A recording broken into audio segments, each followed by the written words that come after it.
puti dito sa kakainin ng ating na to na taga-ibang bansa kasi kung akalain nyo nga para lang siya kakain ng siopaw pero hindi. Kasi itong kakainin niya ay gawa daw sa gatas ng kalabaw. Kaya talaga napasearch nga ako kung paano nga to gawin na talaga nagulat ako kasi madali nga lang daw to gawin.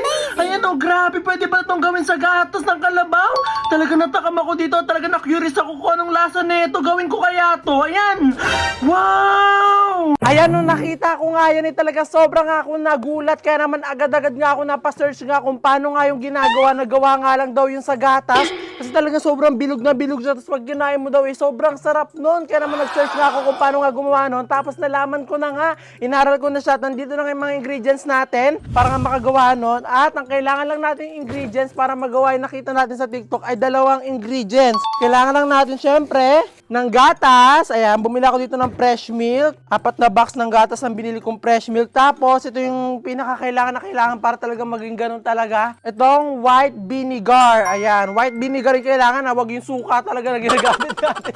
White vinegar ang kailangan daw para magawa daw yon. So, harap hinintay natin, gawin na natin siya at titignan talaga natin kung totoo at kung masarap. So, tara na! Amazing! Ayan, so pag nalagyan na natin dito yung ating lutuan, maglalagay na tayo ng gatas. Ayan, kung gusto nyo rin matikman nyo, sundan nyo lang tong ginagawa ko. Amazing! Lagyan na natin.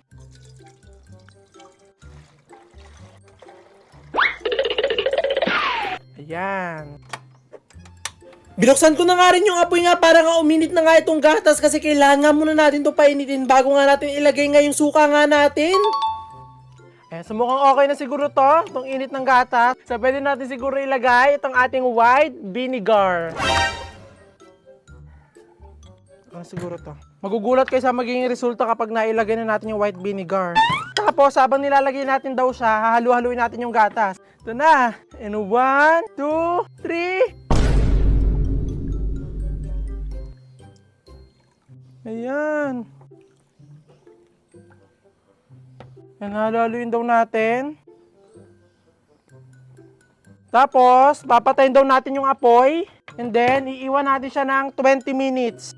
Kailangan nga muna natin maghintay nga ng 20 minutes para lumabas talaga yung pinakalaman nga ng gatas kasi yung talaga yung pinakamagiging katulad nga na napanood natin sa TikTok. So ito na nga mga kapudi, after nga ang 20 minutes, actually hindi siya 20 minutes, ginawa ko talaga siyang 30 minutes kasi yung sabi na doon sa napanood ko na 20 to 30 minutes natin siyang ibababad sa ganon bago natin siya kunin. So ito na, tignan na natin kung ano na naging itsura niya. Ito na. Hala, tignan niya naging itsura. Ganyan. So ito na, kunin na natin. Hala, ito yung naging itsura niya. Ayan o. Kinukuha ko na nga lang lahat nga ng mga namuunga na gatas nga dito kasi ito ngayon kailangan nga natin para magawa ngayon. Nakita nga natin kinakain nga ng ating nga na taga-ibang bansa. Tapos, ito na lahat na nakuha natin. And then, meron ako ditong tela na malinis. Ayan. Dito natin siya ilalagay tapos pipigain. Ayan. Ayan. Dami. Sakloban natin. Tapos dito natin siya pipigain.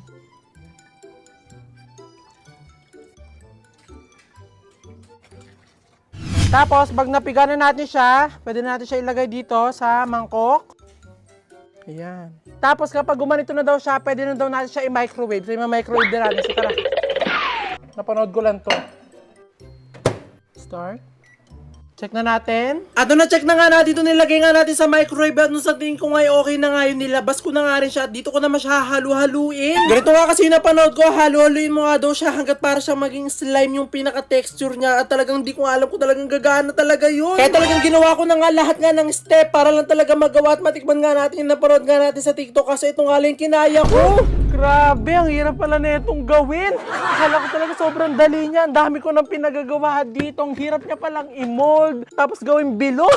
Ano, ito na ang aking kinakayanan. So, ito na siya. Ayan.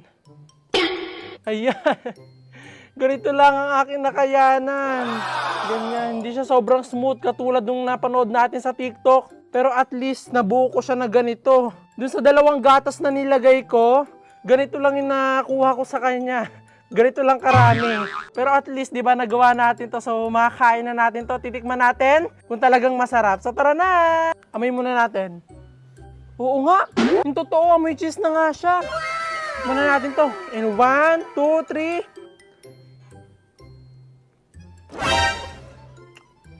Ganun lasa?